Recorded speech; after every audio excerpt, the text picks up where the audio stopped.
En manchette, aujourd'hui, l'Association forestière de la Naudière vous invite à célébrer son 20e anniversaire. Bonjour à tous, bienvenue à votre bulletin d'information sur les ondes de CTRB, votre télévision locale et régionale, aujourd'hui le 13 septembre. Donc, l'Association forestière de la Naudière célèbre cette année ses 20 ans. L'organisme tiendra en fin de semaine plein d'activités pour souligner cet événement fort important. CTRB a rencontré Caroline, qui est naturaliste pour l'Association forestière de la Naudière. Cette dernière nous parle de l'organisme et des activités liées au 20e anniversaire. On est en compagnie de Caroline, qui est naturaliste. On fait bien des farces. Bonjour, de l'Association forestière de la Naudière. On s'est déjà rencontrés, mais oui. Bonjour. Bonjour. C'est bien de te recevoir. J'avoue, premièrement, que c'est très beau. Vous avez fait des belles rénovations Oui. dans votre local. Dans notre bâtiment, on a fait des belles rénovations pour pouvoir accueillir des groupes. On est très contents du résultat. Du résultat et tout. Aujourd'hui, qu'est-ce qu'on parle un petit peu plus précisément? Ça fait 20 ans que l'Association forestière de la Naudière existe. Premièrement, félicitations. Merci, merci. Elle est rendue quand même importante, impliquée, je pense, dans la communauté, oui, là, de foresterie, mais aussi au niveau de la région, là, parce que vous offrez plein de choses et tout. Peux-tu nous parler un petit peu, dans le fond, de l'essence, sans jeu de mots, de cette fameuse association? Bien, en soi, nous, on est spécialisé dans l'éducation sur la forêt. Donc, notre objectif, c'est de transmettre le plus possible d'informations sur la forêt et sur tous les aspects de la forêt. Donc, on ne se concentre pas juste sur la foresterie, pas juste sur les comestibles, pas juste sur le plein air.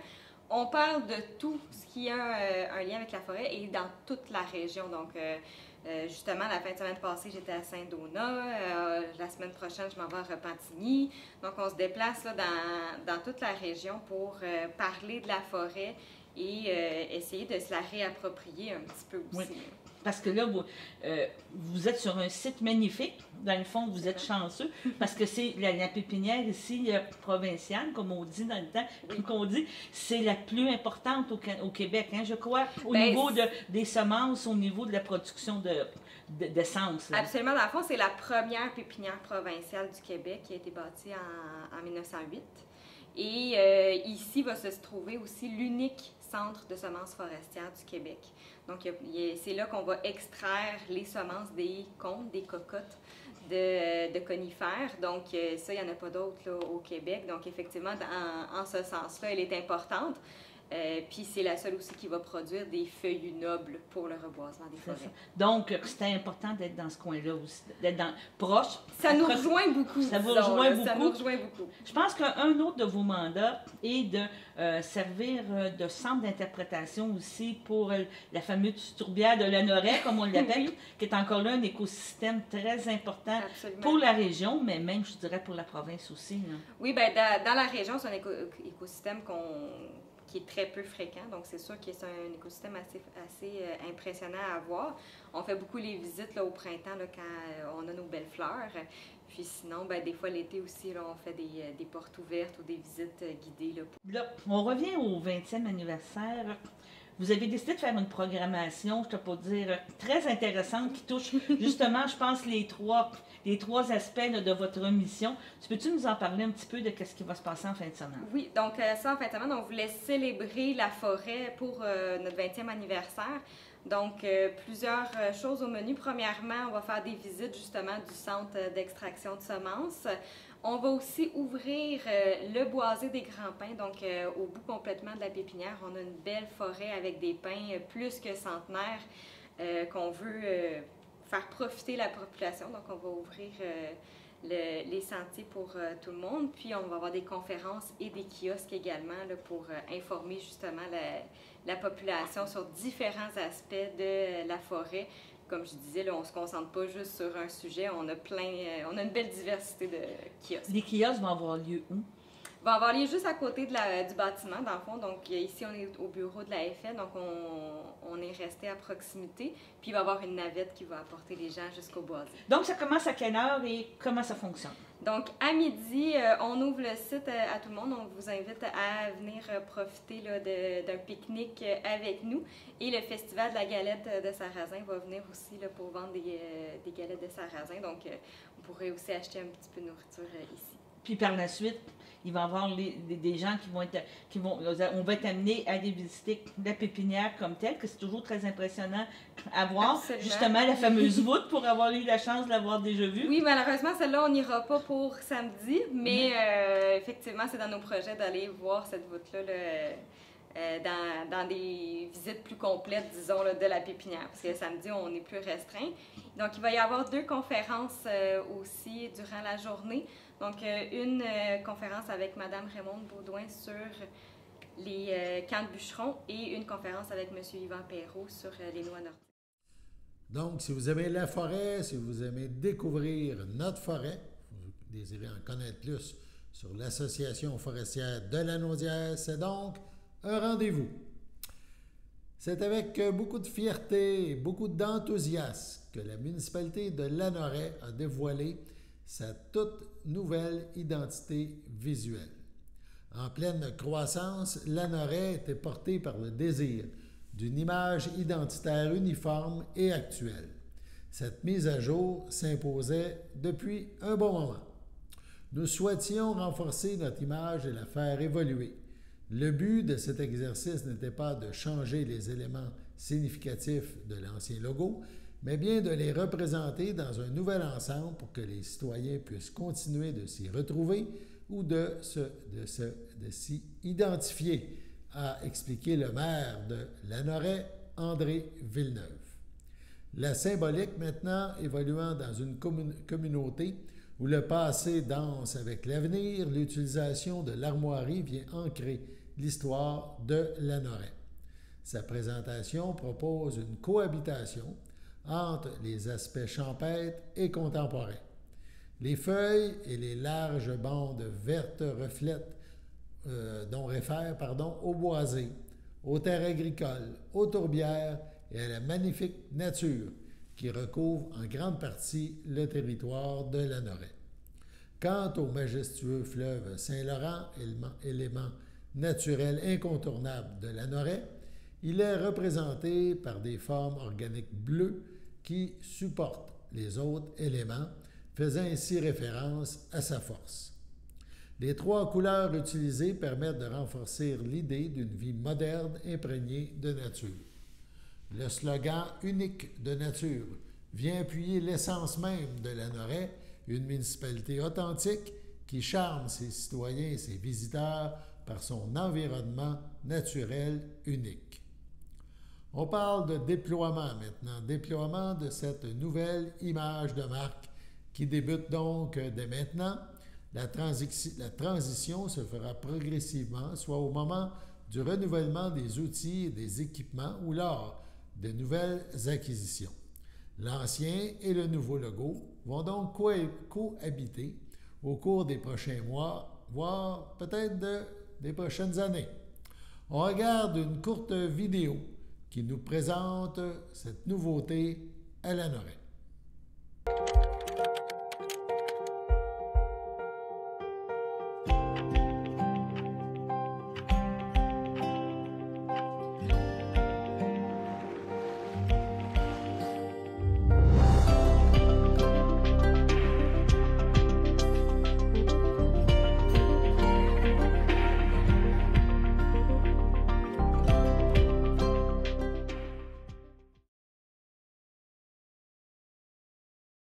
Donc, un nouveau visuel pour bien identifier la municipalité de Lanoraie. On vous revient avec une petite information qu'on vous a parlé il y a quelques jours, mais vu que le délai approche, on vous la répète, la prochaine édition de l'Encore. L'Encore, c'est ce magazine culturel de la MRC d'Autrey. Donc, l'Encore est en préparation.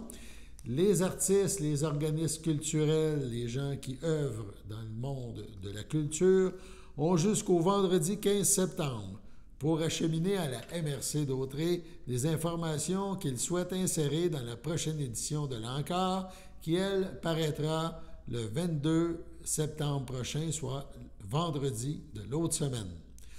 On vous invite donc à transmettre ces informations en format PDF et photo à l'adresse suivante spru@mrcautrey.qc.ca. On rappelle que l'Encore, c'est le bulletin culturel de la MRC de Dautrey. Il est diffusé une fois par saison en format électronique. Il s'agit de la seule revue périodique destinée à la culture dans la région et qui, de plus, couvre l'ensemble du territoire dautréen. L'Encore offre des nouvelles de nos artistes, artisans, travailleurs et organismes culturels. Les activités qu'ils réalisent tant sur notre territoire que partout ailleurs. C'est donc une merveilleuse vitrine pour vous faire connaître et aussi pour informer les gens sur les lieux des événements, des expositions, les dates des représentations, donc que vous préparez, chers artistes, chers artisans. Donc, évidemment, les municipalités peuvent aussi diffuser sur l'Encore leurs nouvelles culturelles. Donc, c'est à suivre. L'Encore, ça sera publié donc électroniquement vendredi le 22 septembre prochain. Sur ce, allons à la pause. Chers téléspectateurs, vous êtes cordialement invités le samedi matin dès 9h30 à notre bingo télédiffusé de nos studios de Berthierville. Depuis plusieurs années, nos adeptes de la télévision régionale se sont divisés un montant de 600 $, disponible chaque semaine lors de notre joute de bingo à CTRB. Un amical animateur et ses joyeux compères, dont un technicien et deux bénévoles, partagent tour à tour cette émission dans le but de vous agrémenter durant 60 minutes. Un moment de plaisir qui pourrait s'avérer payant pour vous. Vous pouvez donc vous procurer les cartes de jeu chez les dépositaires participants et j'ai nommé à Berthierville, le dépanneur Formule 1 et le garage Pétroté sur la rue Gilles Villeneuve, le marché IGA Extra sur la rue Gabrielle Brissette, le marché Métro sur la rue Notre-Dame et la pharmacie Proxime sur la rue Frontenac.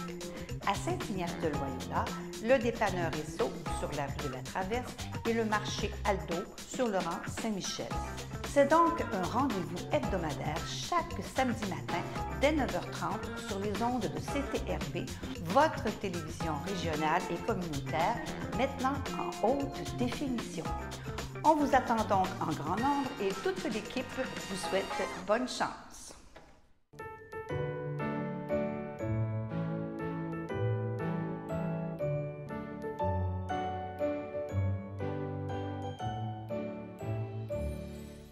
En ce 13 septembre, les anniversaires à souligner, eh bien, la FADOC de l'Île-du-Pas souhaite bonne fête à Pierrette Saint-Martin, à Guylaine Barthes et à Joanne Masse. Et les filles d'Isabelle de Berthier souhaitent un heureux anniversaire à Suzanne Fafard. C'est votre anniversaire aujourd'hui, en ce 13 septembre. Eh bien, toute l'équipe de CTRB se joint à moi et vous souhaite bonne fête. Le Centre d'action bénévole d'Autrey, le CABA, a lancé donc en conférence de presse hier sa 25e campagne de financement. Présidée pour une deuxième année par Éric Fortier, le directeur général de la Caisse des jardins de Dautrey, cette campagne se veut bien sûr une importante source de mobilisation du milieu dans le désir de maintenir les services offerts par le CABA à la population. En effet, cette année, l'inflation de la demande de plus en plus forte en termes de services représente des défis pour cet organisme communautaire. Aujourd'hui, CTRB vous offre la présentation de Pierre Lapierre, le directeur général du CABA. Ça a été fait lors de cette conférence de presse. On l'écoute, sa présentation. Merci, Christian. Merci à vous tous de votre présence. Madame Tellier l'a mentionné. Ça fait 25 ans que je suis là, puis j'en ressens vraiment une fierté d'avoir été présent à la toute première organisation qu'on a pensé et réfléchi à notre fameuse collecte de fonds. Et vous êtes toujours fidèles, vous êtes là. Merci énormément de croire. Je pense qu'on l'a démontré, ce qu'on fait. C'est important, les services en soutien à domicile. On y croit beaucoup.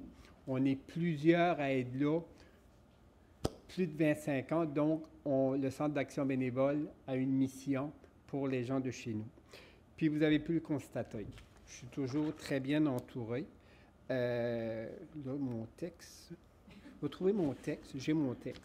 Une fois de plus, mais vous le savez, je suis entouré je suis privilégié, je me sens vraiment privilégié d'être entouré de partenaires et de collaborateurs aussi précieux.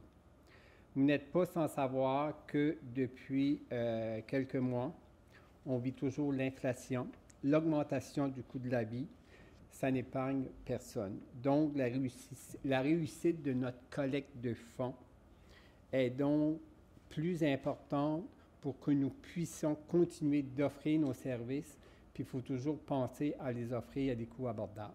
Donc, merci de contribuer. Je veux souligner des efforts exceptionnels de l'équipe de travail. On pense à tous les personnes qui m'entourent. Moi, c'est sûr que tout seul, je ne fais rien, là. Donc, je me sens privilégié aussi d'être entouré par une belle équipe de travail. On travaille fort. Donc, on va poursuivre 2 objectifs. C'est de faire connaître la mission, toujours de promouvoir nos services, puis de planifier une souscription visant à recueillir cette année 60 000 $. Donc, l'organisation de la collecte de fonds est structurée selon les étapes. En premier lieu, il va y avoir le public postal général qui va être distribué sur tout le territoire qu'on dessert. Puis, on note que pour une 7e année, comme M. Fortier l'a mentionné, les donateurs membres de la Caisse Desjardins qui vont contribuer et qui vont compléter, bien sûr, le formulaire, se verront doubler l'ensemble des dons par l'institution financière. Nos ambassadeurs, dont nos précieux ambassadeurs qu'on compte depuis de nombreuses années, vont aussi doubler les dons. Donc, on l'a bien mentionné, les dons peuvent être triplés. Un sincère merci à notre président, M. Éric Fortier, président d'honneur, qui s'implique dans ce projet déjà pour une 2e année. Vous aurez d'ailleurs la chance de le constater en visionnant les capsules informatives que je trouve très bonnes, et je lui ai mentionné tantôt, qu'il a enregistrées et qui seront disponibles sur les différents médias sociaux. En plus d'être un soutien financier, la Caisse Desjardins d'Autrey joue un rôle pilier pour le développement social de notre région. Et nous, en nous accompagnant dans tous les projets, encore une fois, merci, sincère merci. Je veux aussi souligner l'engagement et l'implication de nos fidèles collaborateurs, M. Germain Fortier, Mme Hélène Paquette et M. Christian. Donc, un sincère merci. Votre engagement au sein de notre organisme est exceptionnel. Nous en sommes vraiment reconnaissants. Un énorme merci. La collecte de fonds représente un investissement visant à supporter les intervenants du CABA engagés et unis afin de servir davantage les gens de chez nous. Les services en soutien à domicile sont nécessaires au bien-être de certains aînés et des personnes en perte d'autonomie, mais les services, puis je le souligne, les services de prévention et de socialisation sont aussi importants pour la santé physique et mentale des gens. Donc, nous comptons sur la générosité des citoyens et citoyennes afin que leur contribution, que le CABA puisse apporter au mieux-être des gens de chez nous. Ici, merci beaucoup. On poursuit cette couverture de la conférence de presse du Centre d'action bénévole d'Autrey en vous présentant cette fois Christian Paquin-Coutu du CABA. Ce dernier nous a parlé des nouveautés pour 2023. Alors, donc, je vais simplement ajouter quelques petits détails techniques. Alors, tout d'abord, une petite statistique. Donc, l'année passée, nos bénévoles en transport accompagnement ont réalisé plus de 380 000 kilomètres de route pour accompagner les aînés à leurs rendez-vous médicaux. La distance entre la Terre et la Lune, c'est 384 000 kilomètres. Donc, ils ont fait 10 000 kilomètres de plus que la distance entre la Terre et la Lune. Donc, cette année, on va revenir. Donc, l'année passée, on est allé. Cette année, on va revenir. Réaliser pratiquement 36 000 repas. Donc, 36 000 repas, c'est comme si on livrait pratiquement un repas à assurément à tous les adultes de la MRC de Dautrey au complet, parce que la MRC, dans son ensemble, c'est aux alentours de 40 quelques mille. Donc, si on enlève les enfants, on envoie un repas à chaque adulte. C'est ce qui a été servi, préparé par la popote roulante l'année passée.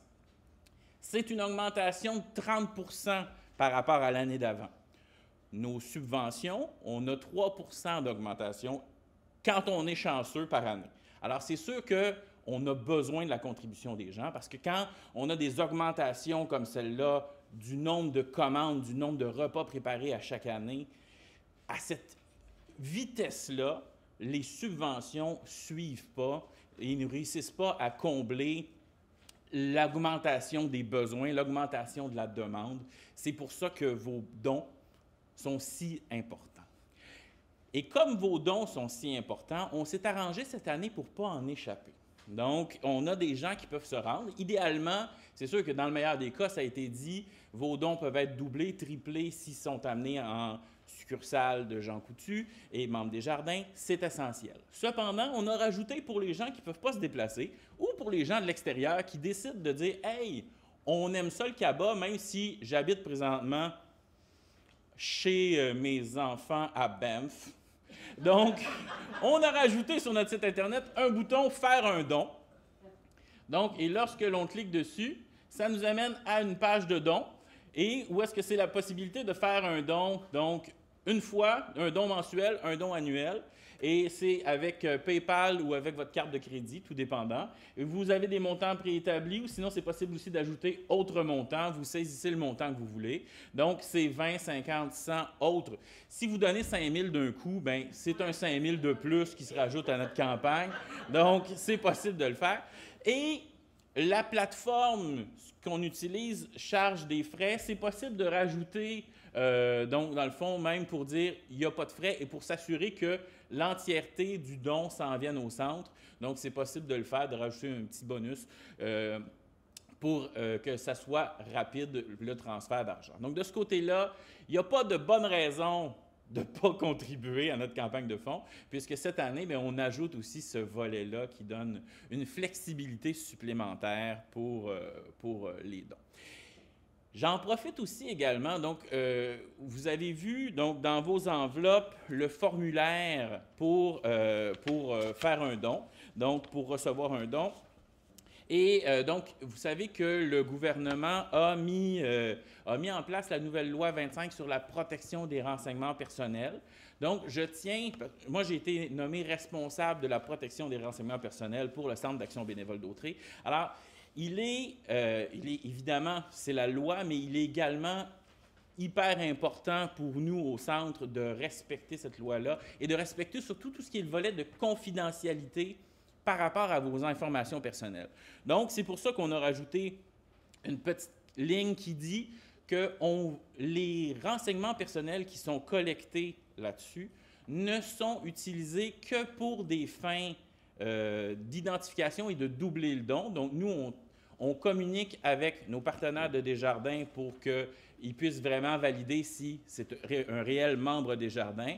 Mais après ça, le restant des informations personnelles, ils ne servent qu'à émettre un reçu d'impôt pour ceux qui font un don d'une valeur suffisante. Puis après ça, c'est déchiqueté, c'est détruit, ça ne servira à rien d'autre qu'à ça. Oui, Julie, tu voulais rajouter quelque chose?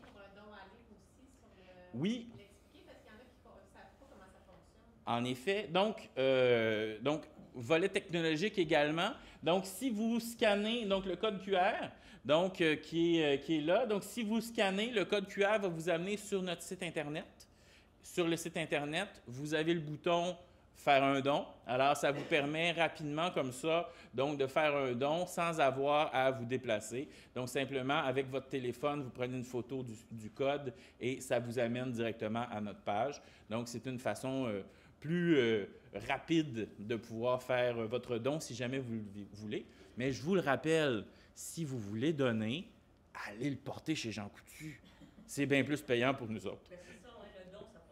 Ben non, c'est ça. Donc, si le don se fait directement en ligne, il ne peut pas être triplé, doublé. C'est plus difficile de ce côté-là. Voilà. On rappelle que demain se déroulera au CABA une rencontre, une information concernant les appareils auditifs. Il faut s'inscrire, 450-836-0711, 14 septembre, 13h30, au CABA. Donc, si vous désirez en savoir davantage. Sur ce, on passe à la pause.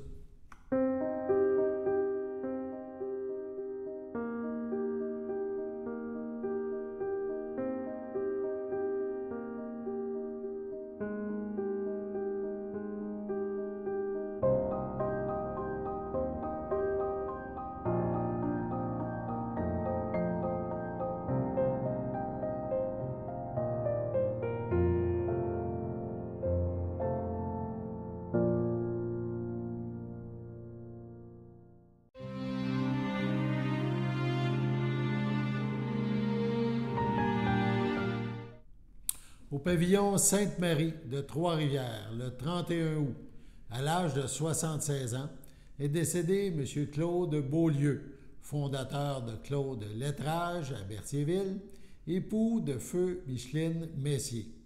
Il laisse dans le deuil ses enfants, Éric Beaulieu et Karine Beaulieu, Jean-Noël Gervais, ainsi que ses petits-enfants, William, Luna, Maë, Maëlie, Annabelle et Léa Rose, ses beaux-frères et ses belles-sœurs, des neveux, des nièces, autres parents et amis. La famille vous accueillera samedi, 23 septembre, dès 11h, au complexe funéraire Thériault, 741 rue Notre-Dame, à Berthierville. Suivra une cérémonie en la chapelle du complexe à 14h. Les cendres de M. Beaulieu seront déposées au columbarium Thériault à Berthierville. Sur ce, passons à la météo.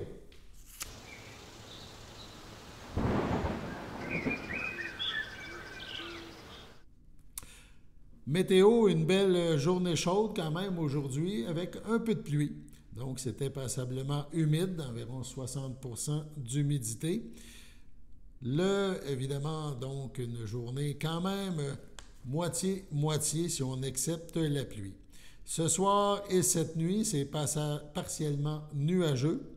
Il y aura des nappes de brouillard au cours de la nuit, surtout là où il y a des cours d'eau. Le minimum devrait se chiffrer à 11 degrés. Demain, jeudi, 14 septembre, alternance de soleil et de nuages, vent devenant d'ouest à 20 km à l'heure le matin, maximum 19, un indice UV modéré de 5, dégagement tard en soirée, encore une fois nappe de brouillard possible au cours de la nuit, vent d'ouest de 20 km/h devenant léger en soirée, minimum de 7 au cours de la nuit. Voilà, c'était votre bulletin d'information.